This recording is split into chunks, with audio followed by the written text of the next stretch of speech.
34 জুলাই এবং 3 আগস্ট এক নয়।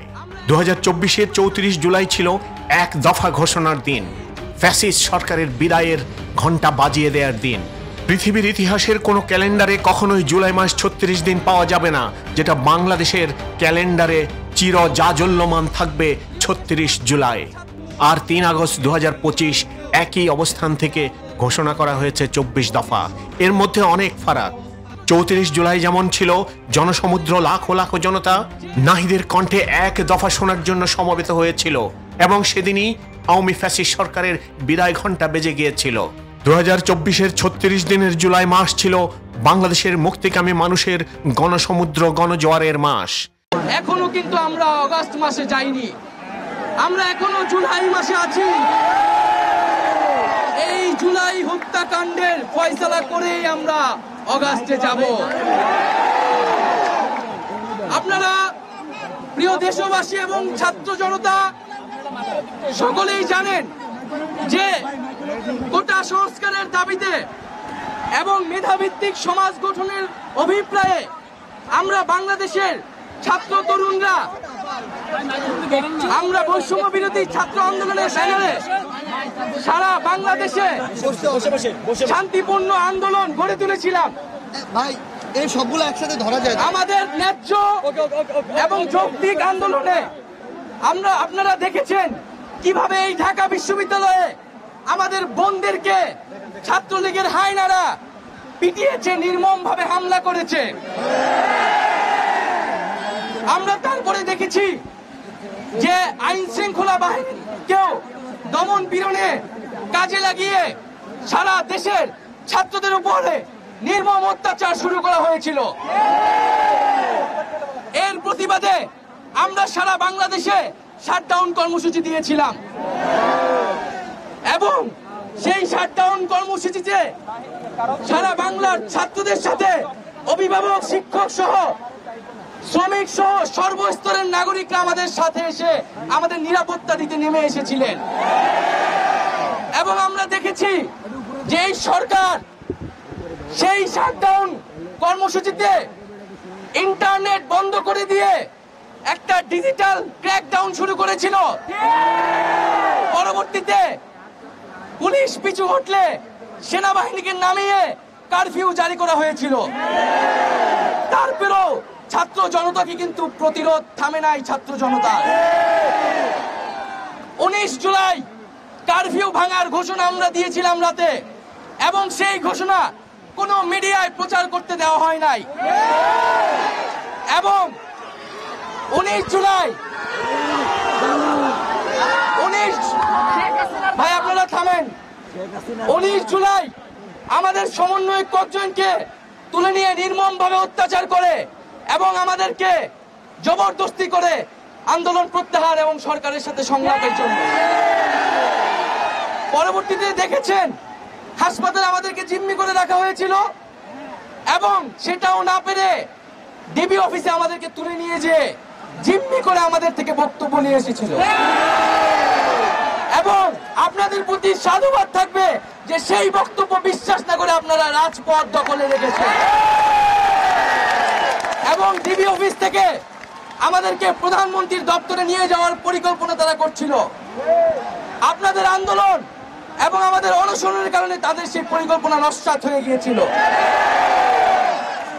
আমরা এখন স্পষ্টভাবে বলতে চাই, এই যে এতগুলা খুন হয়েছে, যেই লাশের হিসাবটা পর্যন্ত আমরা এখনো পাইনি। এই সরকার মানুষ খুন করেছে, মানুষ গুম করেছে, এখন সে লাশও গুম করেছে। যারা খুন করেছে তারা কি খুনের বিচার করবে? তাদের কাছ থেকে আমরা আর খুনের বিচার প্রত্যাশা করি না। এবং আজকে সর্বস্তরের নাগরিকদের উপরে, ছাত্রদের উপরে এই যে ব্লক রেড দিয়ে গ্রেফতার করা হচ্ছে, গুম করা হচ্ছে, নির্যাতন করা হচ্ছে, আমাদের ছাত্র নেতা, সমন্বয়ক এবং সাধারণ শিক্ষার্থী তাদের মোবাইল চেক করে তাদেরকে বাসা থেকে গ্রেফতার করে নিয়ে যায়। একদিকে গ্রেফতার, নিপীড়ন, নির্যাতন, অপরদিকে আমাদেরকে সংলাপের জন্য আহ্বান জানানো হচ্ছে। আজকে মারা গেছে দুইজন, দুইজন মারা গেছে।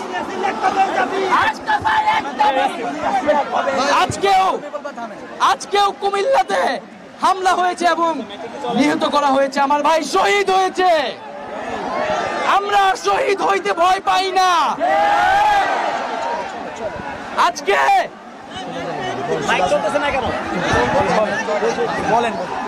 প্রিয় বন্ধুগণ, আজকে আমরা জানি জনগণের দাবি কি। আমরা সেই জনগণের দাবি আমাদের আর বলার প্রয়োজন নাই। সবাই জানে যে আমাদের এখন দফা একটি, এক দফা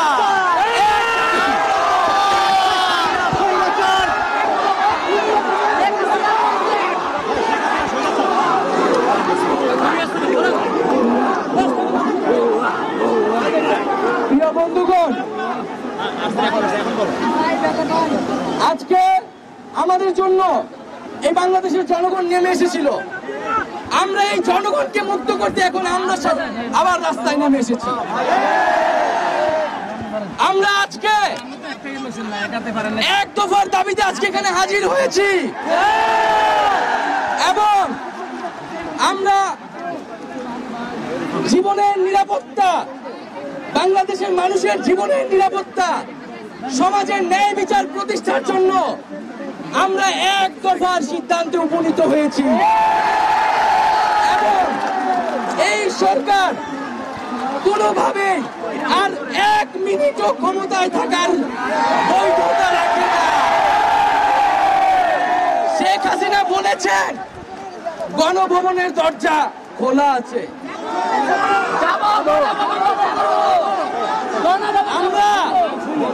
আমরা সাধুবাদ জানাই যে তিনি আগেই বুঝতে পেরেছেন যে গণভবনের দরজা খোলা রাখতে হবে,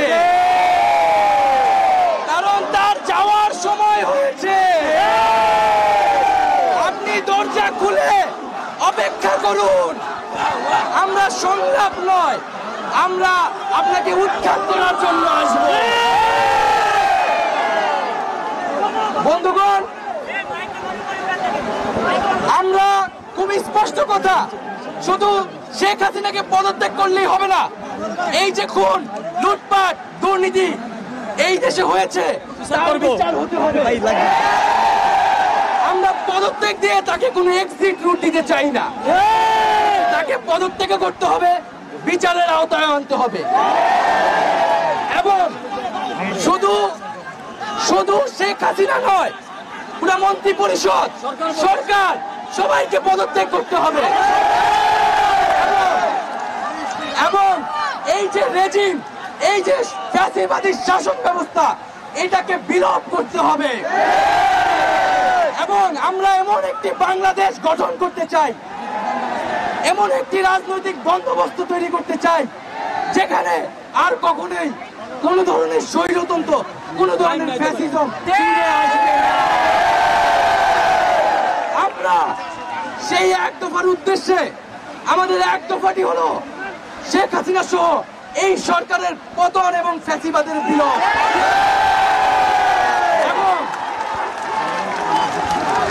এবং শেখ হাসিনার এবং এই সরকারের লুটপাট, গণহত্যা সহ দুর্নীতি সহ সকল কিছুর বিচার নিশ্চিত করা এবং আগের সকল হত্যা, গুম, নিপীড়নেরও বিচার করা হবে।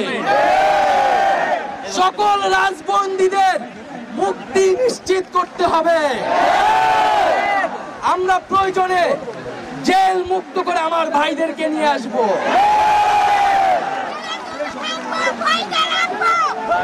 বন্ধুগণ, আমরা জেলের দরজা ভেঙে আমার বন্ধুদের, ভাইদেরকে মুক্ত করে নিয়ে আসব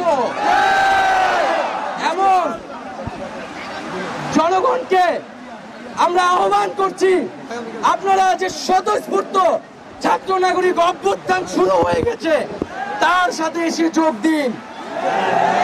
পাড়ায় পাড়ায়, মহল্লায় মহল্লায় সংগঠিত হন এবং আমরা খুব দ্রুতই বৈষম্য বিরোধী ছাত্র আন্দোলন থেকে ছাত্র নাগরিক অভ্যুত্থানের জন্য সর্বস্তরের নাগরিক ছাত্র সংগঠন এবং সকল পেশাজীবী মানুষের সাথে মিলে সম্মিলিত মোর্চা ঘোষণা করব এবং সকলের সাথে আলোচনার মাধ্যমে ভবিষ্যৎ বাংলাদেশের জাতীয় রূপরেখা আমরা খুব শীঘ্রই আপনাদের সামনে হাজির করব।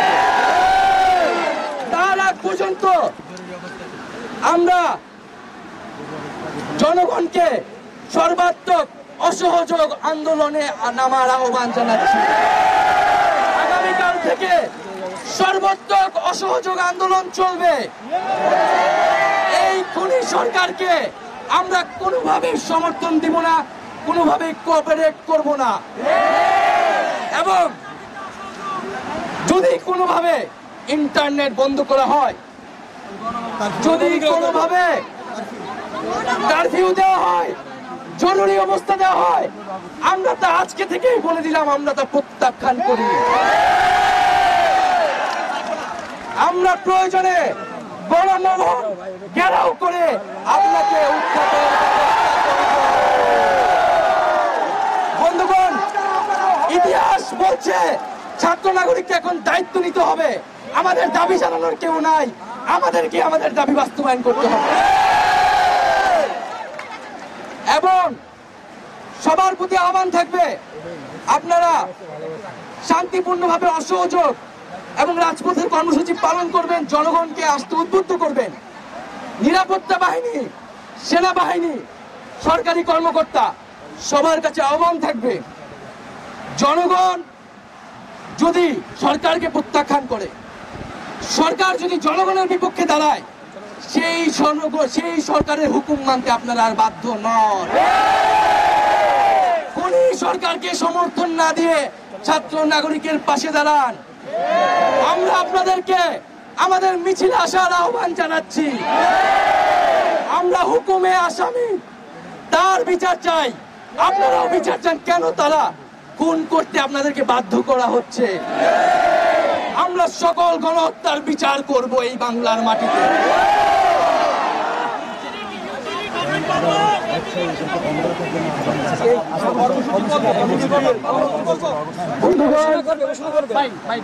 আমি সংক্ষেপে আমার বক্তব্য শেষ করছি। আমি কি ডিস্টার্ব করতেছি এদের?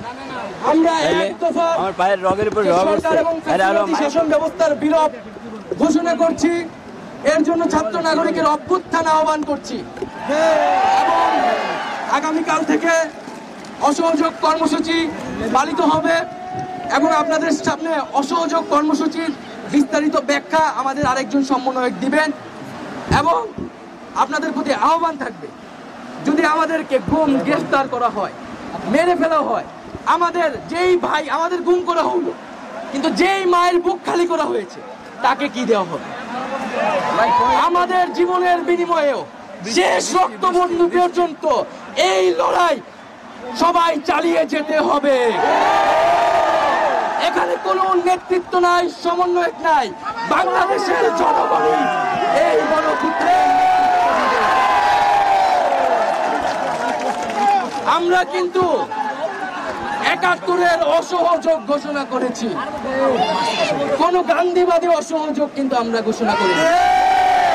আমরা শান্তিপূর্ণ থাকবো যদি আপনারা অস্ত্র না চালান, আপনারা গুলি না চালান, কিন্তু যদি শিক্ষার্থীদের জন্য উপরে, নাগরিকদের উপরে অস্ত্র চলে, তাহলে কিন্তু প্রতিরোধ গড়ে তোলা হবে।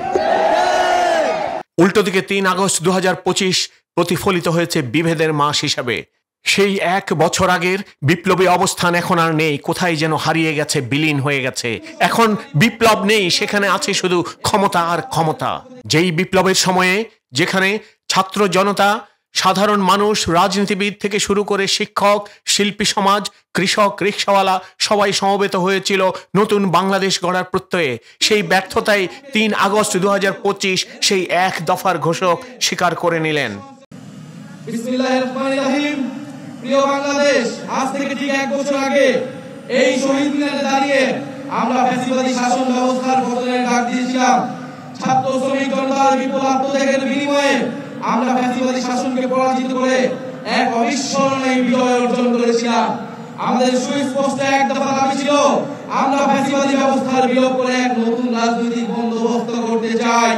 কেবল এক ফ্যাসিবাদী শাসক হটিয়ে আরেক ফ্যাসিবাদী ব্যবস্থার উত্থানের সম্ভাবনাকে জিয়ে রেখে আমরা নিশ্চিন্তে ঘরে ফিরতে পারি নাই, বরং রাষ্ট্র সমাজে দীর্ঘদিনের জেগে বসে এই ফ্যাসিবাদী ব্যবস্থা সমূলে উৎপাদনে আপনাদের তীব্র আকাঙ্ক্ষা বাস্তবায়নের দায়িত্ব কাঁধে তুলে নিতে গত 28শে ফেব্রুয়ারি আমরা আপনাদের ছাত্র শ্রমিক জনতা রাজনৈতিক দল জাতীয় নাগরিক পার্টি এনসিপি গঠন করেছি।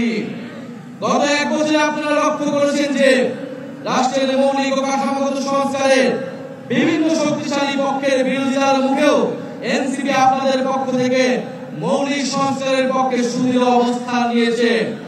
আমরা বিশ্বাস করি এই মৌলিক সংস্কারগুলো পুরোপুরি বাস্তবায়ন ছাড়া ফ্যাসিবাদী কাঠামো ভেঙে ফেলা আমাদের পক্ষে সম্ভব হবে না। প্রিয় বাংলাদেশ, হাজার বছরের ঐতিহাসিক পরিক্রমায় বঙ্গীয় বদ্বীপের জনগোষ্ঠী হিসেবে আমরা এক সমৃদ্ধ সক্রিয় সংস্কৃতি নিয়ে দাঁড়িয়ে আছি। প্রায় 200 বছরের ব্রিটিশ ঔপনিবেশিক শাসনের বিরুদ্ধে বাংলার নিপীড়িত কৃষক ও গণমানুষের দীর্ঘ লড়াইয়ের পরিণতিতে 1947 সালে পাকিস্তান রাষ্ট্রের পতন ঘটে। কিন্তু শোষণ ও বৈষম্য থেকে এদেশের গণমানুষের মুক্তি মিলেনি। ফলে পশ্চিম পাকিস্তানি শাসক গোষ্ঠীর বিরুদ্ধে 23 বছরের সংগ্রামের ধারাবাহিকতায় অর্থনৈতিক মুক্তি ও বৈষম্যহীন সমাজ প্রতিষ্ঠার আশায় 1971 সালে মহান মুক্তিযুদ্ধে লাখো শহীদের রক্তের বিনিময়ে আমাদের স্বাধীন বাংলাদেশ রাষ্ট্রের জন্ম হয়। কিন্তু 1972 সালের মুজিববাদী সংবিধান ও তৎপরবর্তী বাকশালী অপশাসন, দুর্নীতি, দুর্ভিক্ষ ছিল মানুষের এই সুদীর্ঘ ত্যাগ এবং আকাঙ্ক্ষার প্রতি নিষ্ঠুর প্রতারণা। বাঙালি জাতীয়তাবাদের নামে জনগণের উপর চাপিয়ে দেওয়া হয়েছে একটি একমুখী ও স্বেচ্ছাচারী মতবাদ। তারপর রাষ্ট্র গঠনের নানা চলায় উদ্যায়ী পেলেও স্বাধীনতার 5 দশকেও একটি রাষ্ট্র আমরা তৈরি করতে পারিনি যা গণতন্ত্র, সাম্য, মানবিক মর্যাদা এবং সামাজিক ন্যায় বিচার নিশ্চিত করে।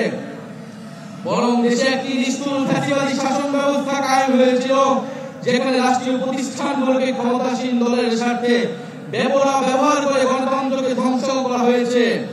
বিরোধী মতের কণ্ঠরোধ, গুম, বিচার বহির্ভূত হত্যাকাণ্ড, সর্ববাসী দুর্নীতি, অর্থ পাচারকে রাষ্ট্রীয় সংস্কৃতিতে পরিণত করা হয়েছিল। জুলাই 2024-এ ছাত্র শ্রমিক জনতার বিপুল গণবিস্ফোরণ ছিল দীর্ঘদিনের পুঞ্জীবিত এই অপশাসনের বিরুদ্ধে পরিবর্তনের গণনায়। আমাদেরকে স্মরণ রাখতে হবে, হাজারো শহীদের রক্তের বিনিময়ে অর্জিত আমাদের এই নতুন স্বাধীনতা কেবল সরকার পরিবর্তনের জন্য ঘটেনি। যে ব্যবস্থার মধ্যে দিয়ে ফ্যাসিবাদ কায়েম হয়, আমরা সেই ব্যবস্থার পরিবর্তন চেয়েছিলাম। ফ্যাসিবাদ পতনের বছর পূর্তিতে এই জুলাই আমরা টেকনাফ থেকে তেতুলিয়া, জাফলং থেকে সুন্দরবন, বাংলাদেশের আপামর ছাত্র শ্রমিক জনতা, আবার বৃদ্ধ বনিতা, চায়ের টঙের দোকান থেকে ডাক্তার, ইঞ্জিনিয়ার, চা শ্রমিক, আপনাদের সবার ভালোবাসায় সিক্ত হয়েছি। বাংলাদেশের প্রতিটি প্রান্তে আমাদের শহীদ পরিবার আর আহত ভাই বোনদের প্রত্যাশার কথা শুনেছি আপনাদের নিত্যদিনের সংগ্রাম, আকাঙ্ক্ষা ও স্বপ্নের কথা। আমাদের দলের জন্ম, এনসিপির জন্ম আপনাদের সকল শ্রম, আমাদের স্বপ্নের নতুন বাংলাদেশ গড়ার জন্য। আপনাদের অভিযোগ, অনুযোগ, প্রত্যাশা আমাদের ভাবনাকে করেছে গভীর, আমাদের লক্ষ্যকে করেছে সমৃদ্ধ। তাই ঠিক 1 বছর পরে আমরা শহীদ মিনারে আপনাদের সামনে দাঁড়িয়ে নতুন বাংলাদেশের আমাদের সেকেন্ড রিপাবলিকের 24 দফা ইস্তেহার ঘোষণা করছি। আমাদের প্রথম দফাটি হলো নতুন সংবিধান ও সেকেন্ড রিপাবলিক। উপনিবেশ বিরোধী লড়াই, স্বাধীনতা সংগ্রাম ও জুলাই গণঅভ্যুত্থানে জনগণের সাম্য, মানবিক মর্যাদা, সামাজিক সুবিচারের আকাঙ্ক্ষার ভিত্তিতে আমরা বহু ভাষা, সংস্কৃতি ও জাতির নতুন বাংলাদেশ তৈরি করব। পুরাতন ছেড়ে ফেলে আমাদের রাষ্ট্রের নতুন যাত্রায় আমাদের প্রথম অঙ্গীকারই হচ্ছে গণপরিষদের মাধ্যমে একটা নতুন সংবিধান। এবং তিনি স্বীকার করে নিলেন বন্দোবস্তের পতন ঘটাতে পারেননি, নতুন সংবিধান তৈরি করতে পারেননি, ক্ষমতার দুর্নীতিপরায়ণ স্তম্ভ এবং সামরিক প্রশাসনিক কাঠামো ভাঙতে পারেনি। যেখানে 34 জুলাইয়ের 1 দফা কখনোই কোনো দলের ছিল না, কোনো ব্যক্তির ছিল না, ছিল আপামর জনসাধারণের। সেটা কোনো দলের পক্ষ থেকে ছিল না, সেটা ছিল বাংলাদেশের সাধারণ জনগণের পক্ষ থেকে। অভ্যুত্থানকারী ছাত্র জনতা এবং শহীদ ভাই বোনদের পক্ষ থেকে সেই এক দফার ঘোষণা এসেছিল, কিন্তু নতুন বাংলাদেশ বিনির্মাণের ঘোষণা 3 আগস্ট আর সেভাবে আসেনি। এই 24 দফা অনেকটাই ম্রিয়মান হয়ে গেছে। সেই বিপ্লবী সময়ের বিপ্লবী কণ্ঠস্বরে যখন লাখো লাখো জনসমুদ্রের সামনে সেই 24 দফা ঘোষণা করা হতো, তাহলে আমরা হয়তো আজকে এক নতুন বাংলাদেশ দেখতে পেতাম, আমরা নতুন কোনো বাংলাদেশ গড়ার সুযোগ পেতাম। কিন্তু আমরা আবার সেই পুরনো ফ্যাসিস্ট আমলের রাজনৈতিক ব্যবস্থার মধ্য দিয়ে চলে যাচ্ছি। আমরা সংস্কারের নামে কুসংস্কার হিসেবে সেগুলো হয়তো ফেলে দেব আমাদের রাজনৈতিক চরিতার্থ হাসিল করার জন্য। এই বাংলাদেশ, নিষ্পেষিত বাংলাদেশ, নির্যাতিত বাংলাদেশ, অবহেলিত বাংলাদেশ একই রকম হয়তো থেকে যাবে ভবিষ্যতের বাংলাদেশেও।